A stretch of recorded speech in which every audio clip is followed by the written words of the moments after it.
All right, good evening. Come on in, folks. We're going to get started in just a second.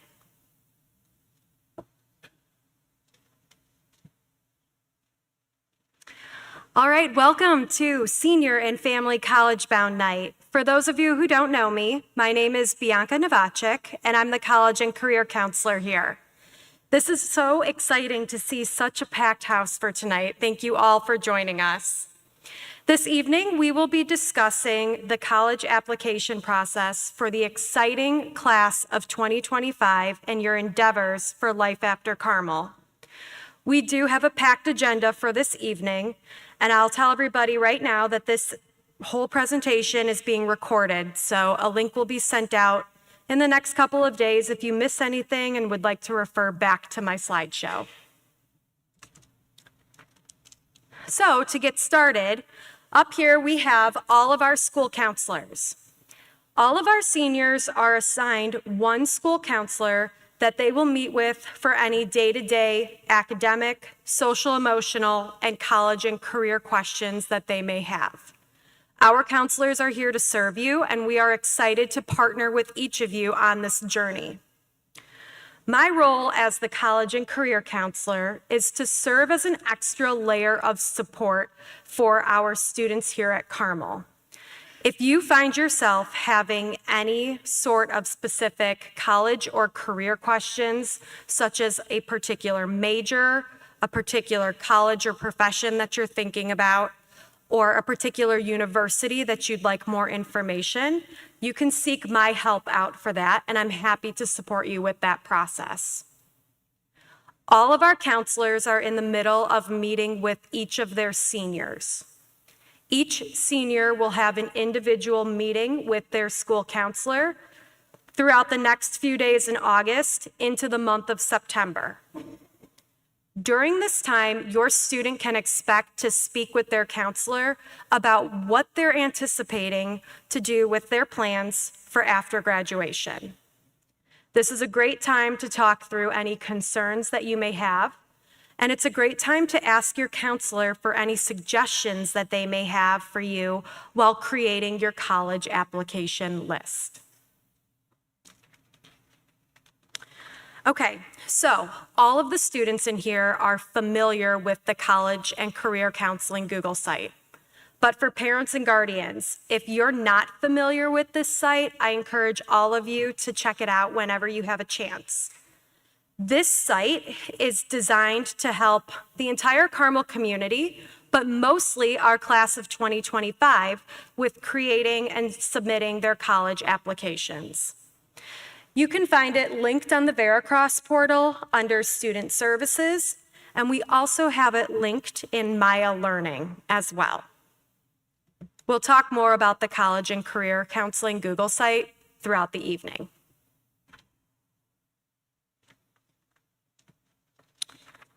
Okay, so last week I met with all of our seniors during one of their English classes. During this time, we went through all of the nitty-gritty things that we'll discuss tonight that they need to complete their college applications. On the Google site is an application checklist. This checklist is designed specifically for the class of 2025. So our students can access this checklist, they can save it into their Google Drive, and it will list out for them exactly what they need to do in the steps and in the order that they need to complete these tasks. It's their one-stop shop with any questions they may have. We joked about it in the English classes that if our students find themselves working on their college applications super late at night, this checklist should help guide them with any questions that they may have.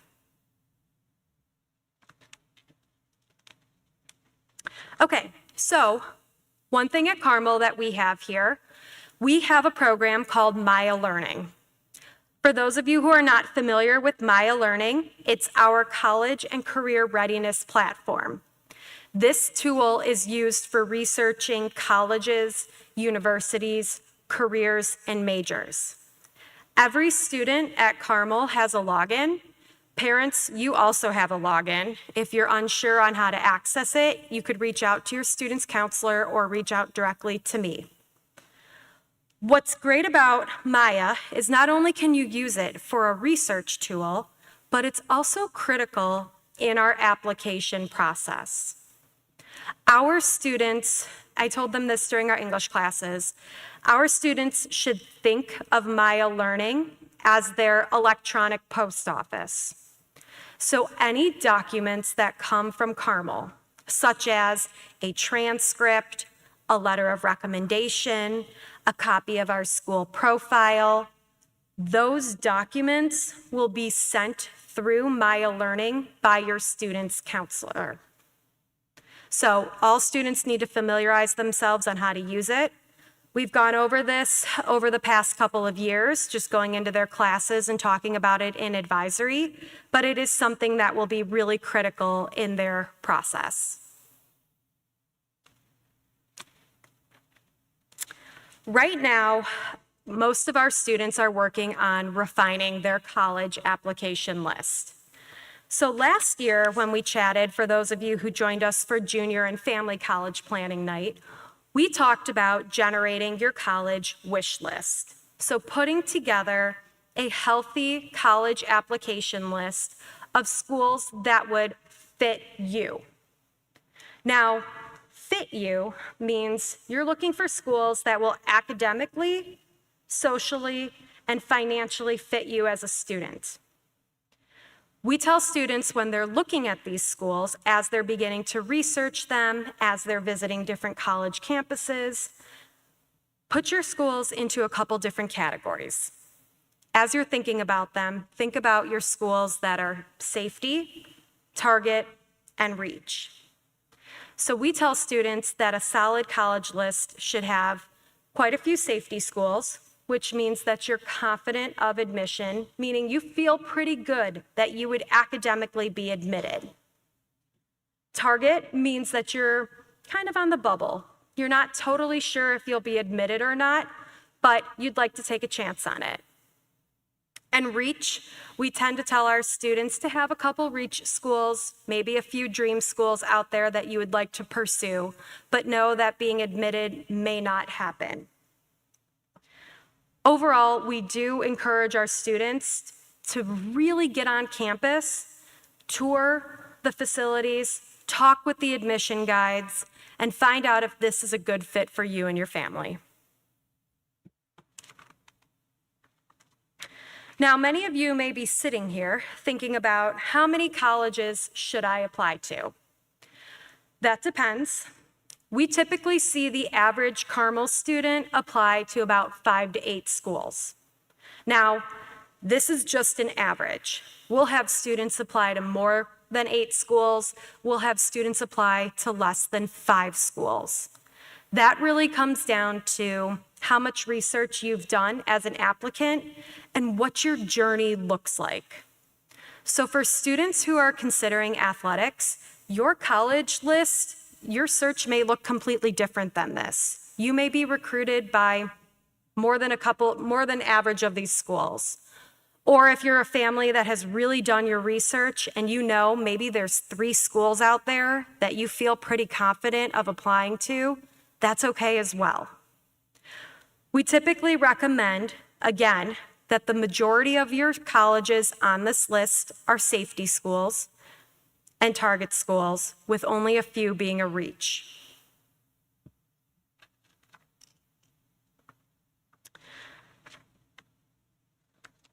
There are a variety of application plans out there for students to think about as they're applying to college. Now, you'll see on the screen, there are 2 different types of application plans, and we'll talk through those. There's something called non-restrictive application plans, and then you have your restrictive application plans. The most popular tend to be the non-restrictive application plans, so those that don't have restrictions to them. So what are our non-restrictive application plans? You'll typically see these three words come across some of your college applications. So you may see colleges that have a plan called rolling admission. You may see colleges that have something called regular decision, or you may see colleges that offer something called early action or priority. Rolling admission. What that means is institutions review applications on a rolling basis. So they are typically rendered throughout the academic school year. This means that you may submit an application to a school and you may get an answer within a few days to a few weeks. There's no set date that you'll have a decision released to you. It's just on a rolling basis. Some schools that operate on a rolling basis will include the University of Iowa. Regular decision. So regular decision, students will submit an application by a specified date. Typically, they submit their application by a specified date, and then they receive a decision by another specified date. So an example of this would be Boston University. They may have a regular decision deadline of January 1st, and they will release all decisions to all applicants on a particularly set date by a university. Now, this is where it can get a little confusing. Early action and priority tend to mean the same thing. Early action tends to be the earlier date set before the regular decision deadline. So students who apply early will receive a decision in advance of that institution's regular decision deadline. This tends to be the most popular option if it's offered. Typically, early action and priority dates will be in the fall or early winter. So these deadlines tend to be a November 1st deadline, a November 15th deadline, or a December 1st, December 15th. That means you apply in the first wave of applicants and you're reviewed for an admission decision during that time. Now, here at Carmel, we tend to tell our students to apply to the earlier deadlines if possible. We say that for a couple of reasons. First off, students who are reviewed in that first wave of applicants, you tend to have the best chance possible of being admitted during that time frame. So let's say you apply to a November 1st deadline. You're reviewed in that institution's first wave of applicants. It sets you up to have one of the very first seats in the incoming freshman class.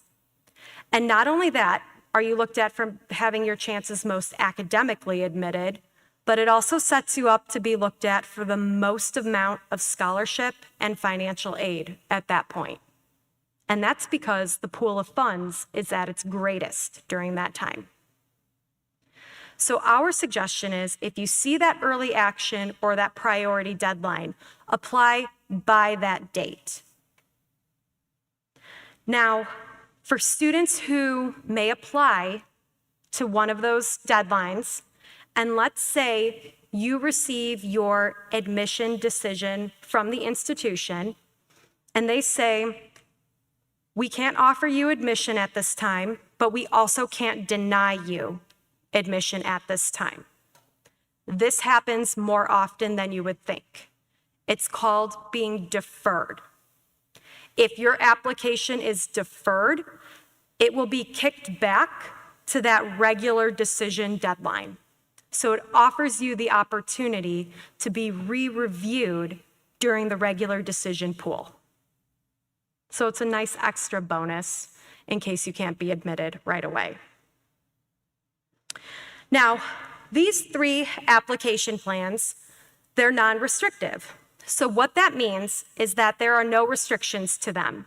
It means you can apply to these schools and you're not legally obligated to attend these schools if you're admitted or if you simply don't want to attend them. This is your time to apply to as many schools as you'd like and allow yourself the opportunity and the time to make that decision on finding the best fit for you. These are our most popular application plans we tend to see students apply to. Option B, this will be your restrictive application plans. Now, what that means is there tends to be strings attached to these application plans. So many of you may have heard about early decision. Horrible, horrible name. It sounds very similar to early action, and it's often intertwined and mixed up with the two. Early decision tends to have two deadlines, ED1, early decision 1, or ED2, early decision 2. Now, what that means is that it's a binding agreement between a student and a school that if you're admitted to that institution, you are going to attend that school no matter what. So if a student decides that they're going to apply to an early decision school, they are making a commitment to a first choice institution where it does not matter if they receive any scholarship or financial aid, they will attend that school.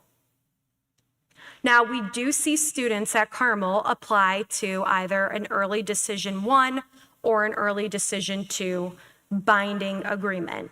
We tend to have a couple of you in the senior class do this, and we tend to see this group of students be students who are absolutely 110% committed to a school, that they will go there no matter what. Right here in our backyard, we have Northwestern University. Northwestern offers early decision.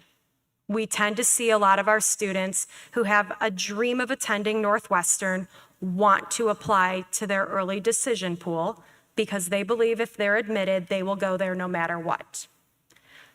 That decision is up to you as a family, and you will consult your counselor on this.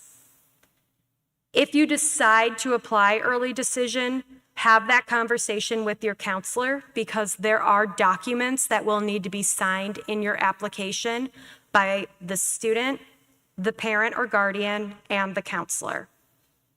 I'm happy to talk through any confusion or further understanding about early decision.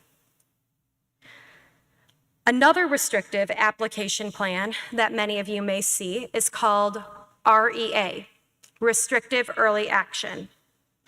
So students will apply to an institution of preference and they will receive a decision early. So schools that offer REA, we tend to see University of Notre Dame offer REA. Every school that has this deadline, they typically will have their own strings attached to it.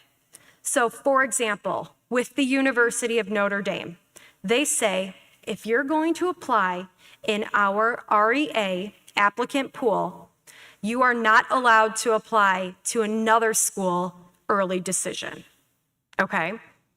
So what's important with this is that you read the fine print, you read over every school's instructions, and you make that decision based on what schools are important to you and what application deadlines are important to meet. And I'm happy to talk through any of those questions with students who may find themselves in a restrictive application plan. So let's talk about a couple things that make an application complete. Typically, you'll have your application that you'll fill out. You'll have your application fee. You may have your student signature, which is an electronic signature when you submit or pay. And then parents or guardians, you too may have a signature to sign off on electronically, only if your student is applying early decision. So let's talk about the applications. Many applications opened on August 1st. The remainder of applications will open on September 1st, in just a couple days. With the applications, students should use their legal name on all documents. Your application will consist of any biographical or high school data that may be asked of you to provide. Most of the time, students may find themselves having to complete an essay or some type of statement in their application. Activities and honors or some type of resume will often be submitted in a college application as well. Fees. Believe it or not, college applications do cost money. Now, we'll talk a little bit more about that in a second, but as you're making your list of schools to apply to, it's really important to be aware that these applications can get expensive. If you find yourself in a situation where paying for applications may be expensive, talk to your counselor, talk to me, and we're happy to try to help you out with some fee waivers that can help eliminate those costs for your family. Student signature. This is your electronic signature when you go to hit submit on your application. You're agreeing to all of those terms and conditions. And again, the parent and guardian signature is only required if you're applying early decision.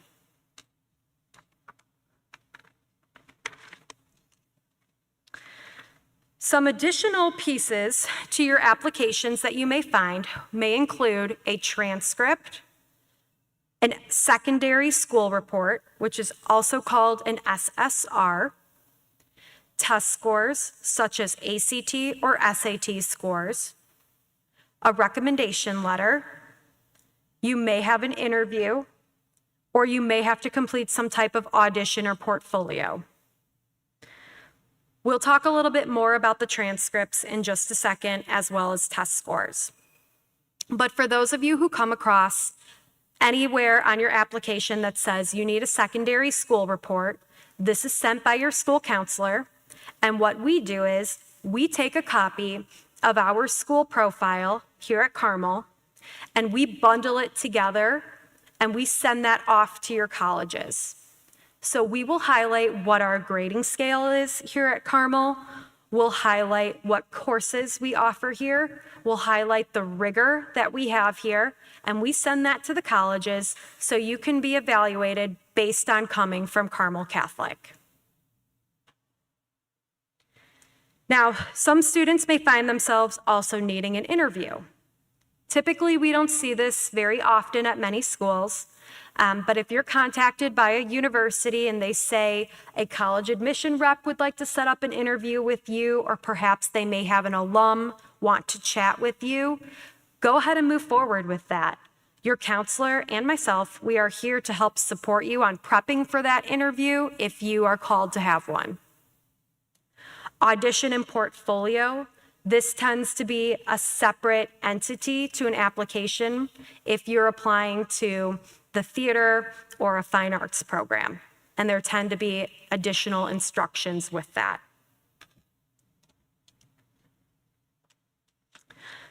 Most of our students will find themselves using an application called the Common App or the Common Application. The Common App has over 1,000 colleges and universities across the world on it. Students can apply to up to 20, even though we don't suggest applying to 20 colleges, using the Common App. Essentially, they will fill out this one application, and that same application will be sent to all of the schools that they're applying to that will accept it as their form of admission. Now, what's great about the Common App is that it saves time and energy from filling out multiple school applications.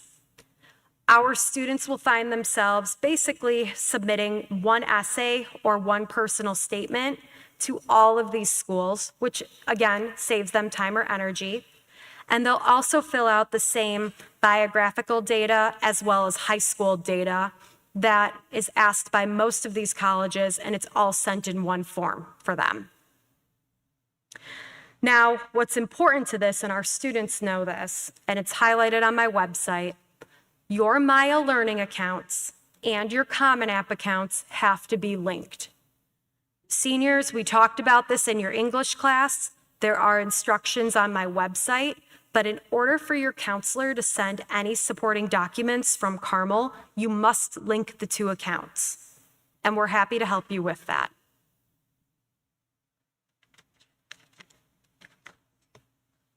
Now, let's say students decide that they're not going to use the Common App, or perhaps there's a school that they would like to apply to that's not on the Common App. That's okay. They are more than welcome to apply directly on that university's website. So what the student would do is they would access that college's website, they would click on the Apply Now button, and they would fill out an application for that institution.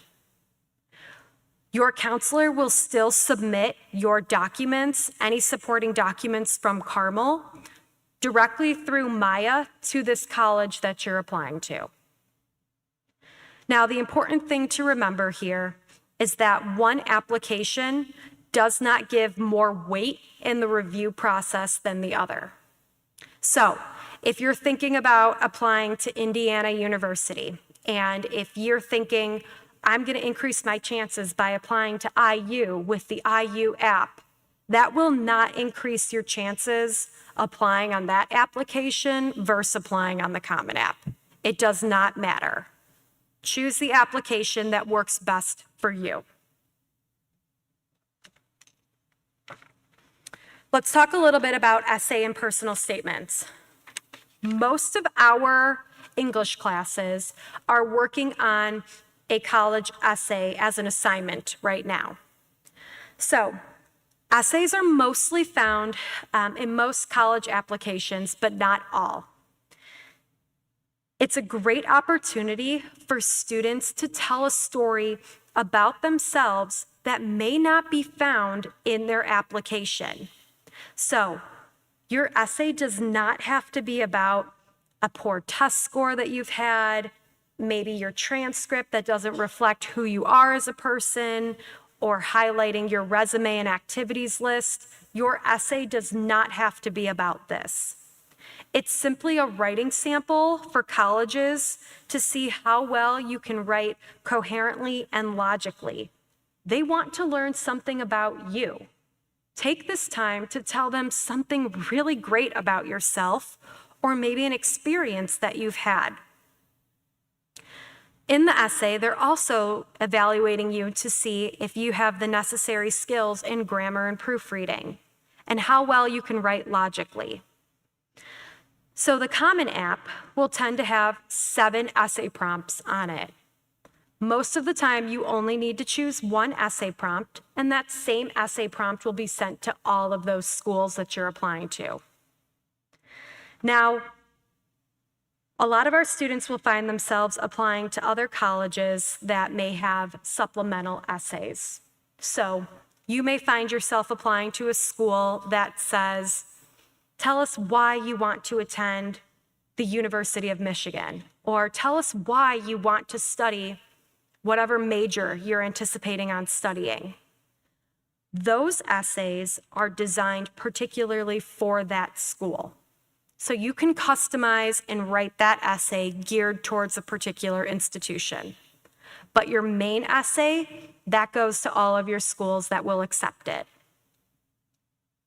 We tend to tell students, if you see that an essay is optional, it's not really optional. Use it as a time to show the college that you're taking that extra step, to show them that you're really excited about their school and you want to put that effort forward with providing an essay sample for them, knowing that it's not required.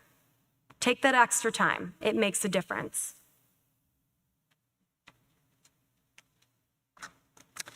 Talked a little bit about this a second ago, but typically that one essay prompt is sent to all of those colleges on the Common App. You're not going to write this essay geared towards a particular school, but it's mostly going to just be about you. Talk about yourself, don't talk about a family member, and tell the college something really exciting and interesting about you. Now, if you find yourself needing some essay and personal statement help, I'm a fantastic resource. I love to read college essays. I would be happy to set up an appointment with you to proofread and go over any essays that you may have. Your counselor is also a fantastic resource and would welcome the opportunity to sit with you and give you some feedback on your essay. Your English teacher would love to critique your essay with you. And consider leaning on your parents and friends and family. They too will be able to offer some really constructive feedback in your college essay. All right, let's talk a little bit about transcripts. So seniors, we talked about this last week. There are two different types of transcripts out there. There's something called an official transcript, and then there's something that's called self-reporting. So let's talk a little bit about your official transcript. The official transcript comes from Carmel Catholic. It is sent by your counselor in Maya Learning. Now, what makes it official is that the student hasn't touched it in any way, shape, or form. It is coming directly from the high school.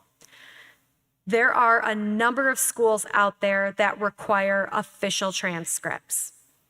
And all of that information tends to be directly on the school's website, so students can see if they need an official transcript or not. Now, our seniors were trained on this last week, but if they need an official transcript, they have to make this request to their school counselor on what's called the counselor Google form. Every counselor has their own Google form, and basically a student goes in there and they tell the counselor exactly what they need sent to a particular college. In this, they can highlight that they need an official transcript. Students need to make these requests to their counselors at least 2 weeks in advance of their anticipated deadline. The school profile and secondary school report, that was a document I was talking about just a few minutes ago.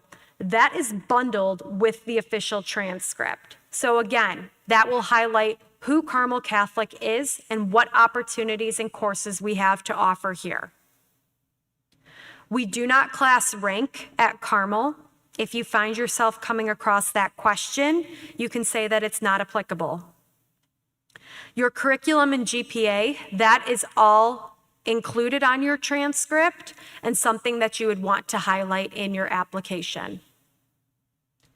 Now, transcripts will begin being sent next Tuesday, September 3rd, the Tuesday after Labor Day. We just finished making course changes here at school, so now all of our transcripts are being updated and we will have those ready to send to the universities next week. If you're somebody who has transferred to Carmel at any point during your high school career, you need to go back to your previous high school and ask them to submit your grades and transcripts from that institution to the colleges that you're applying to. Here at Carmel, we send your Carmel grades and your Carmel courses and Carmel transcripts only. So most of the time you can give a call over to your previous high school and they would be happy to work with you on that.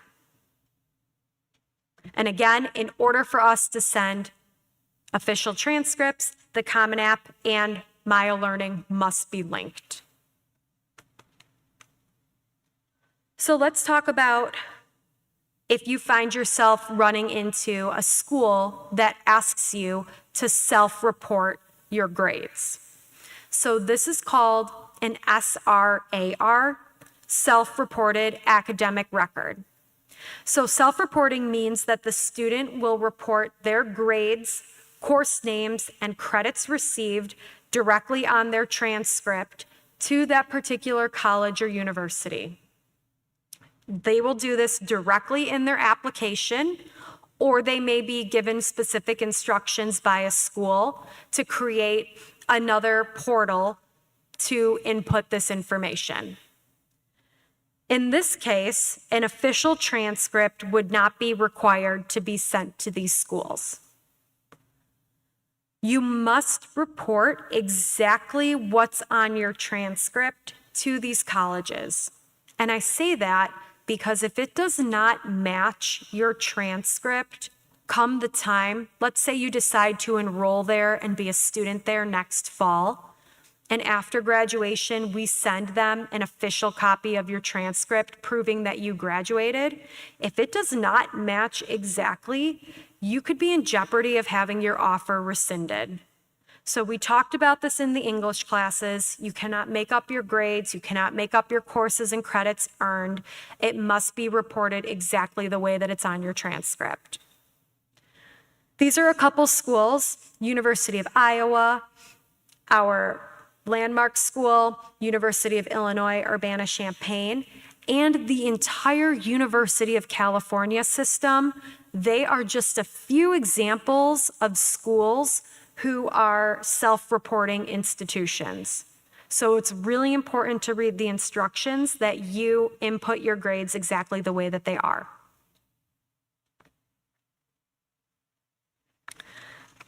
All right, so let's shift gears a little bit and talk about recommendation letters. So, recommendation letters, they are not required by all colleges. In fact, many colleges don't require them at all. And if they do, they typically only need one.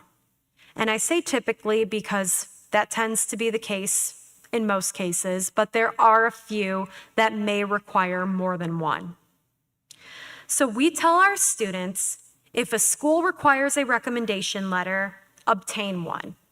If it's optional, you truly do not need a recommendation letter unless you feel there is something that you need an extra explanation to.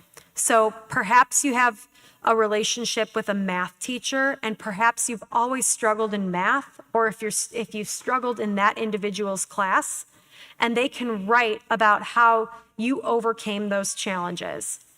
That would be the only time that I would really recommend having a letter sent if it's optional. Now, we will see a number of our students who will be applying to a couple selective institutions, and at that point, you may need 2 or even 3 letters of recommendation. Now, who writes these rec letters? Your teachers and your counselors. So we tend to say your academic teachers know you best as learners in your classes, and they are fantastic recommenders. I told the seniors this last week.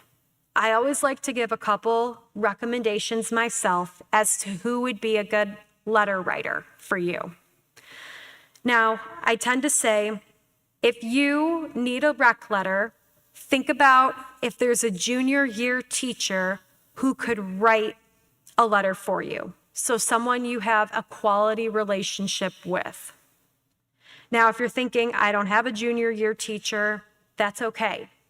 You could have a sophomore year teacher if you've continued a relationship with them.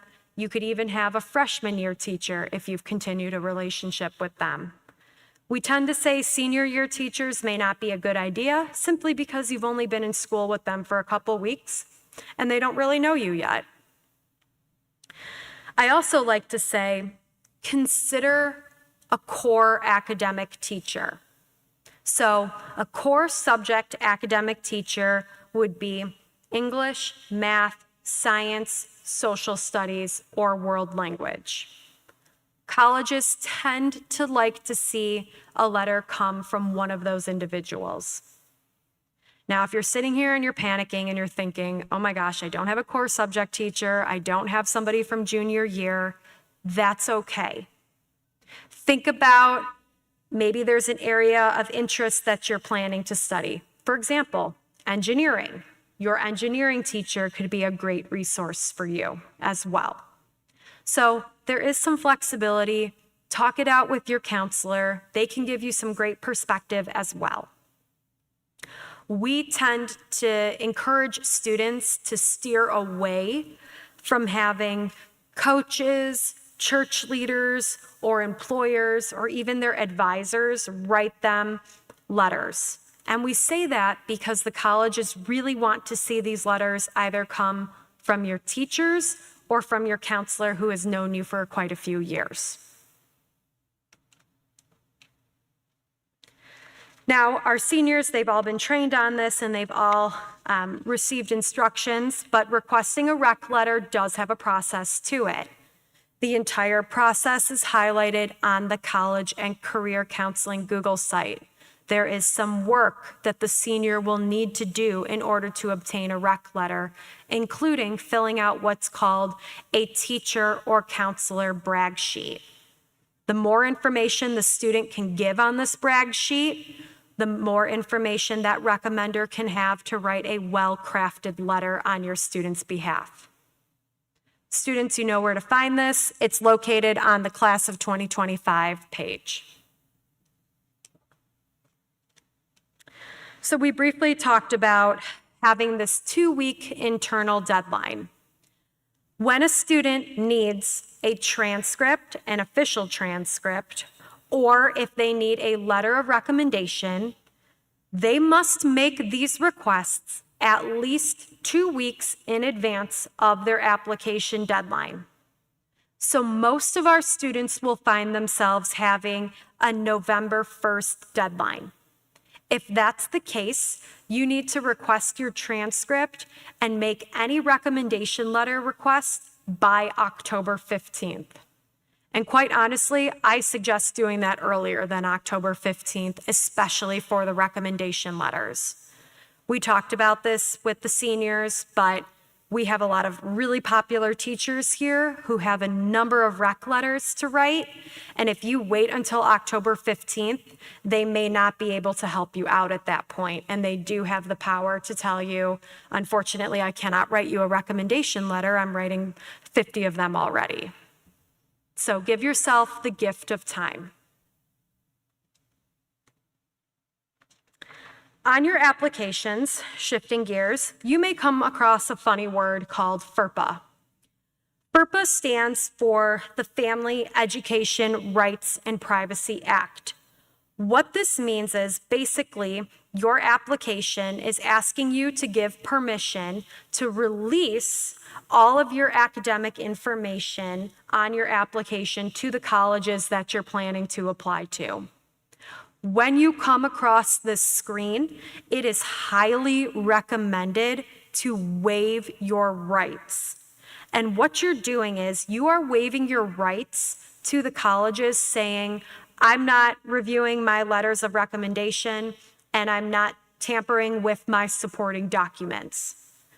Colleges want you to waive your rights because then they know you have a truthful application that you have not tampered with and you're okay with any information being sent from your high school. Now, here at Carmel, we don't allow students or parents to review letters of recommendation, and it's actually one of the things that you will sign off on when requesting your letter of recommendation. And we do that for a number of reasons, mostly to align with FERPA, but also to allow our students the opportunity to have that faith in their teacher or their counselor that they will write good things about you. Now, your teacher or your counselor, if they feel that they're not the right person to write a recommendation letter for you, they will tell you up front. I promise you that. No one's going to have secret information in here and have something poor to say about you. They will be honest with you up front so you can adjust accordingly.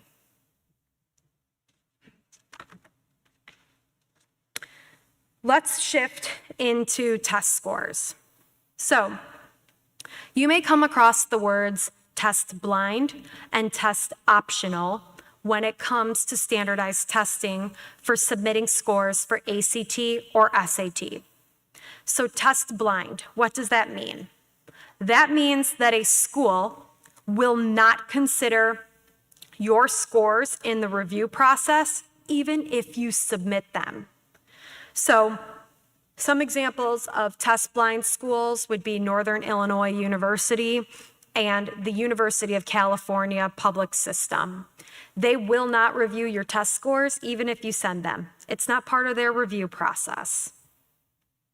What we tend to see more of these days is this term called test optional. Now, test optional means that students can choose whether or not to submit their scores. And if you submit your score to be reviewed in your application, it will be considered. My suggestion is know your school's policy and know that if you're somebody that is struggling with with ACT or SAT and having a score that reflects you as a student, you have options out there. So ask yourself this question. If you are considering sending or not sending your test score, ask yourself if the college or university allows it. Public universities in the state of Florida, Georgia, and Tennessee, as well as MIT, and as well as Purdue University in West Lafayette, they require test scores. So if you're applying to any of these schools, and this is just a small sample, you will need to send your ACT or SAT score. Review the specific major that you're applying to. Many direct admit programs, some nursing programs, and some engineering programs, they may require you to submit your ACT or SAT score. Read those instructions thoroughly if you have to submit it. Think about what the impact will be on scholarship opportunities. Now, many universities out there, they say if we're test optional for admission, we're also test optional for scholarship consideration. There are a number of schools out there that align with that, but there are some that may have some special scholarships or like a presidential scholarship to apply to that you may need a test score for. So it's important to just do your research with that. The other question to ask yourself, if you are not sure whether to submit your score or not, ask yourself where your composite score is and if it falls within the mid 50% or the average number of students who are admitted to that university. So, the best way to think about this, colleges will often publish their averages, their statistics on their websites. Take a look at the mid 50%. If your score falls within the mid 50%, send your test score. If it falls above the mid 50%, so you're in that upper 25, send your test score. If you fall below that average, maybe consider applying test optional or having that conversation with your counselor or even myself. And we can discuss if it's to your benefit to submit your score or not. But that's the best rule of thumb, is to think about where you fall in that average range. So let's say you decide you're not going to use your test score at all. So if you don't have a test score, you can expect to have a greater emphasis on your high school curriculum and grades overall. So you will be entered into what's called a holistic review. This means that an application committee, or this could be a small committee, this could be 1 to 2 people, or this could be a larger group, they will review you in a holistic review by looking at your application, the major that you intend to apply to, what your GPA is, the level of course rigor that you have on your transcript, any essays that you've submitted, and then they will also look at your extracurricular and leadership opportunities. So you can just expect them to do a deeper dive into all of these components while reviewing your application for admission. We see a number of our students apply test optional, and we see a number of our students admitted to many highly selective universities without their test scores. So make that decision as a family, make that decision with your counselor as well. If you see on the bottom of the screen, and something that I do want to point out, When a student applies to a college, they're reviewed coming from Carmel Catholic. You cannot compare a Carmel Catholic student to a neighboring high school or another neighboring private high school. And I say that because that school profile that I was talking about earlier, that highlights our GPA, our classes that we offer, our rigor, and that is not comparable to another high school that maybe offers different courses or doesn't offer the same courses that we have here, or if they have a completely different grading scale. So they get that the colleges will get that copy of our school profile, and they will review how well you've performed at Carmel Catholic. So keep that in mind as you're wondering how you're academically admitted across the nation. Okay, very similar to transcripts, test scores will either need to have an official score report sent to the university, or they will allow you to self-report your test scores. This is all in the college's application instructions, and they will tell you which way they accept your scores. If you are going to self-report your test scores, for example, University of Illinois Urbana-Champaign will have you self-report your ACT or SAT scores. You must enter exactly what your score report shows you. So don't say you got a 36 on the ACT if you really didn't get a 36 on the ACT. And I say that because when you choose to enroll at a university for next fall, they will ask you to send an official copy if they allowed you to self-report initially. And if it doesn't match exactly, there could be some problems. Now, if you have to order an official score report, for example, University of Wisconsin-Madison, they are a school that will require an official ACT or SAT score report. You will need to order this directly from either ACT or from the College Board SAT. Now, there is a fee associated with every score report that you ask them to send. It can range anywhere up to like $20-something. So be wise with who needs official score reports, and be wise with how many you're sending, because that too will add up. You also need to give yourself time with sending these score reports. Yes, they are an electronic send, but they are not an electronic send overnight. I say give yourself at least 2 weeks before your anticipated deadline. And we tend to see a lot of students forget to send their scores. Carmel does not send your ACT or SAT scores. We physically are not allowed to do that because you have to obtain the official score report. So please do not rely on us to send your scores. They will not make it there. If you're sitting here tonight and you're thinking, I would like to sit for like another ACT or another SAT, you are more than welcome to do that this fall. My only caution for you is to consider your applications where you're applying and seeing if the school will accept additional data if your score report comes after a particular deadline. So for example, if you're taking the October ACT and you're applying to a November 1st school, you're not going to have your ACT score report by November 1st.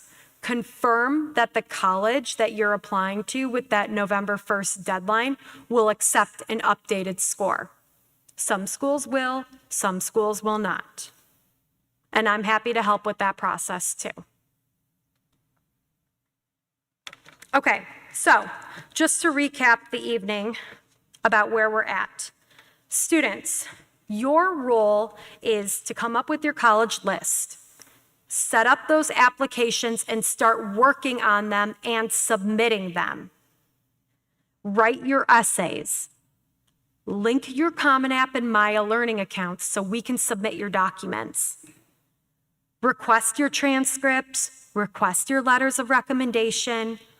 Order those official test scores if you need them. And you are also more than welcome to reach out to any colleges or any college reps and ask any questions that you may have. You are totally allowed to communicate with them and talk to them as a prospective applicant. Your counselor, their role will be to send your transcripts in Maya after they're requested. We will send your recommendation letters by us as your counselors if you need one, but also by your teachers after they're uploaded in Maya. We will complete the secondary school report, and we will send this through Maya Learning for you. You don't have to ask us to do that. We automatically do that. And we will also send a copy of our school profile. I briefly chatted about this earlier, but many applications cost between $25 and $75 a piece. So make your list wisely. Those score reports with ACT or SAT can be upwards of $20 a score report.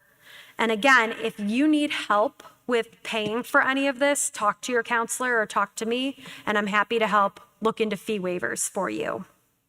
One of my best stories when I was in high school, super quick. I'm the oldest of 3 kids, and I was the first one going through the college application process. And I had maybe like 10 giant public out-of-state schools on my application list. And those applications were pricey. And the next thing I know, we're at the review and the submit on the Common App, and I have this bill for almost like $1,000. So be wise with coming up where you're applying to and making that list, because that can be a shock for a lot of families. And if that's the case, it's time to revise that application list. Okay, so financial aid updates. For those of you who keep up with the news, FAFSA, the free application for federal student aid, as well as financial aid, has been undergoing some construction over the last year.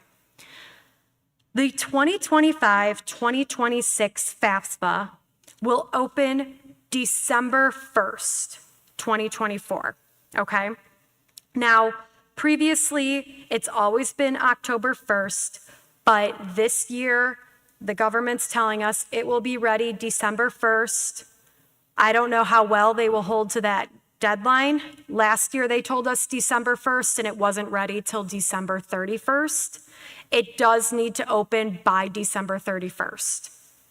So if you're someone who's in need of student loans or federal assistance with paying for college, this application is a great resource for you. We will have an entire Paying for College webinar evening on Thursday, September 19th at 6:30 via Zoom. We bring in an actual financial aid consultant. This year we have Jerry Sabrinsky. He is the Vice President of Lake Forest College Financial Aid.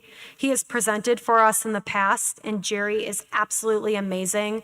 He breaks down the FAFSA. He talks about different financial aid opportunities. He talks about different scenarios that families may find themselves in with paying for college. He'll also talk about state and federal grants that are available to you.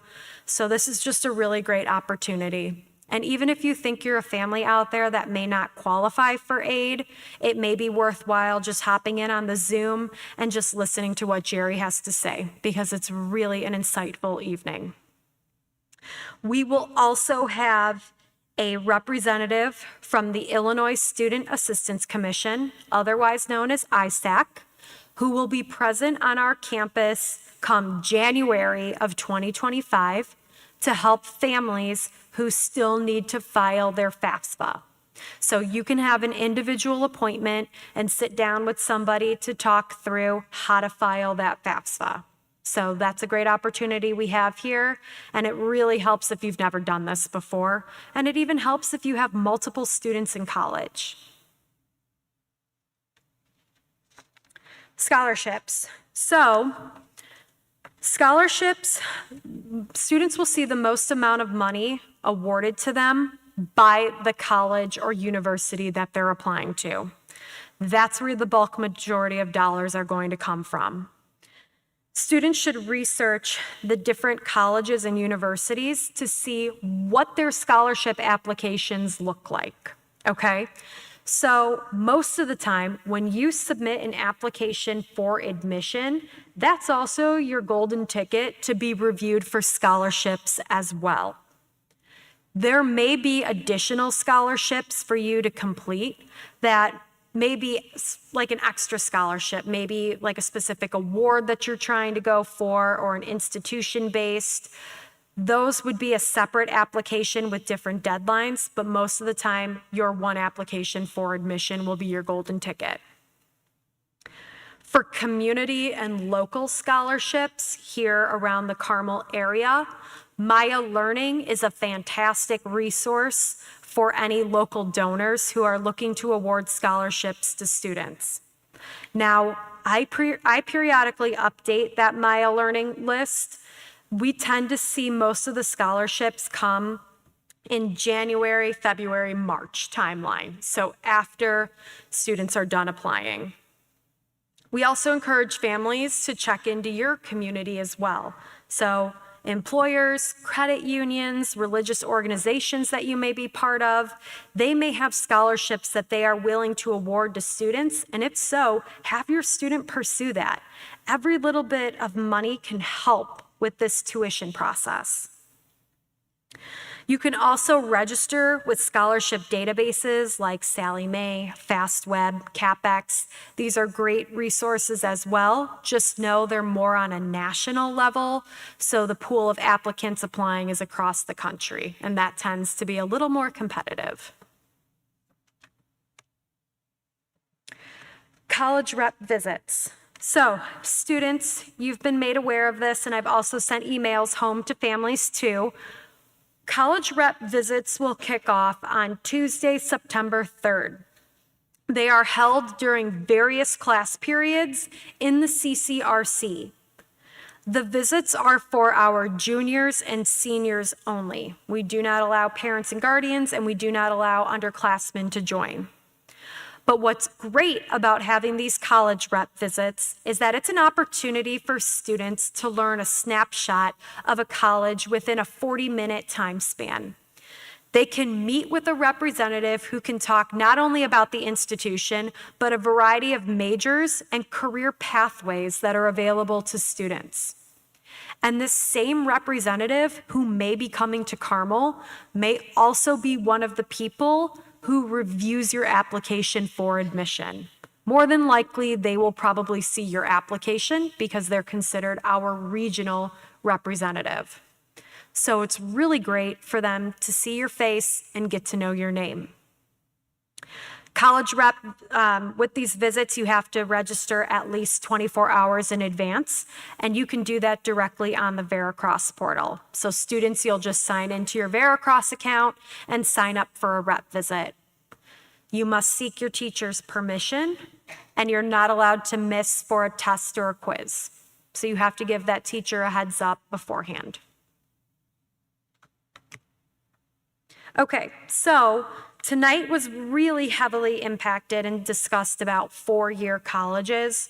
I'll briefly go over two-year community colleges, and this will be something that I'll unpack even further this school year. So for students who may be considering a two-year school or applying to a community college, we typically recommend that you apply by March 1st. Now, most of the time you can have even throughout the summer after graduation to register at a community college, but we like to encourage sometime in March. That way you can have the best chance of building your fall semester schedule and obtain the classes that you'd like to take at that school. Community colleges are a great opportunity for students to ease into college. So if you're not completely sure you'd like to go away, it's a great opportunity to maybe consider staying at home or going away to a local community college and renting an apartment, but easing your way into a college curriculum. It also saves you money. It's extremely affordable, especially College of Lake County if you live here in residency. It's great for our students who want to work part-time. There are flexible class schedules available for you to build around your part-time work.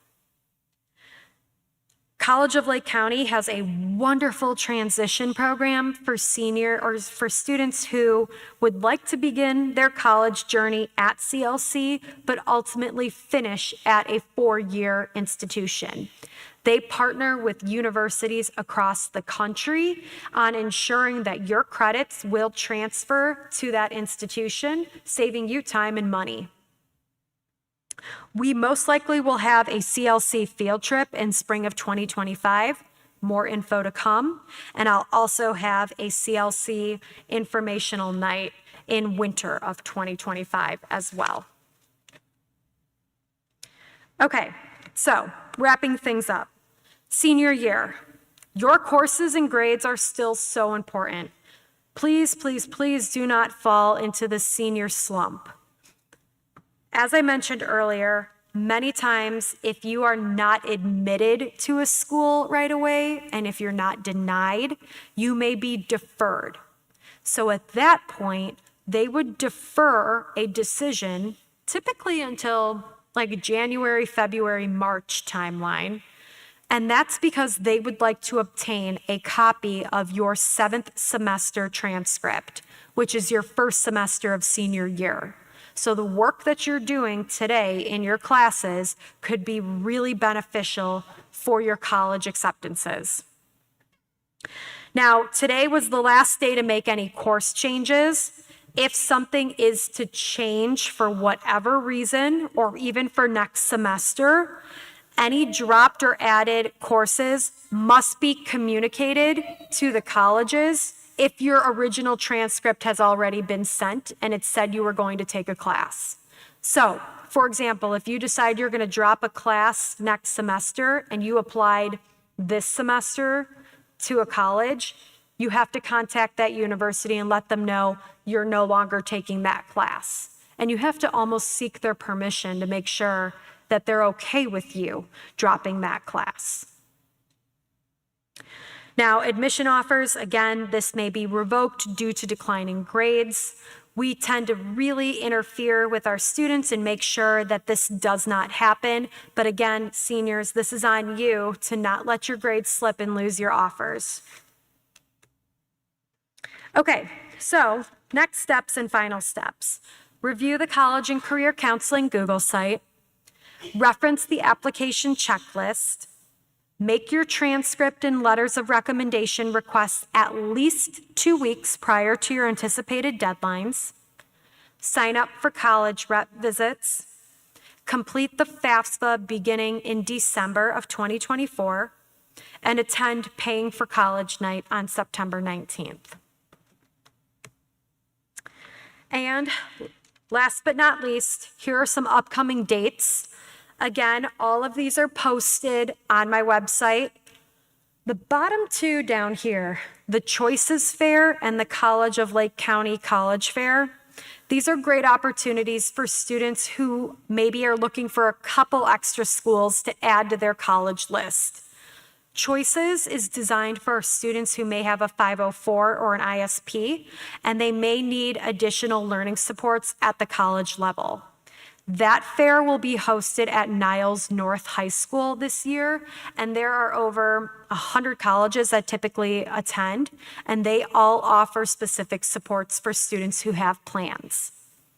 College of Lake County College Fair will be in October as well. That will be hosted at the Grays Lake campus at CLC. They typically see over 150 college representatives join that evening. Okay. Some important reminders.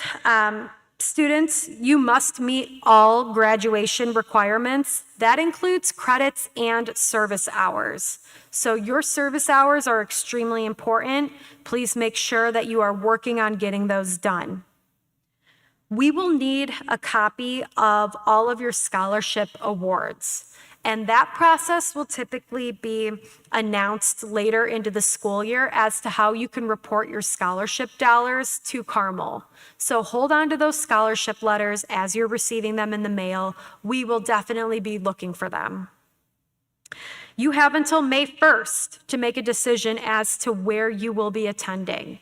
Give yourself the gift of time. Continue to visit college campuses between now and then, and really decide what is your best fit for you. Okay, so this concludes tonight's presentation. I thank all of you for joining this evening. Now, it's a little after 8, and I know many of you may have questions. So up here is my contact information. I encourage you to send me an email, and I'm happy to answer that tomorrow. You can also reach out directly to your student's counselor, and they can be a fantastic resource. So please don't hesitate to reach out to us. We are here to support each of you in this process, and we're here to relieve any anxiety or stress that you may be feeling. We're excited where you're going to end up, and we can't wait to see what's to come for the class of 2025. Thank you all for joining this evening. I appreciate your time and energy being here.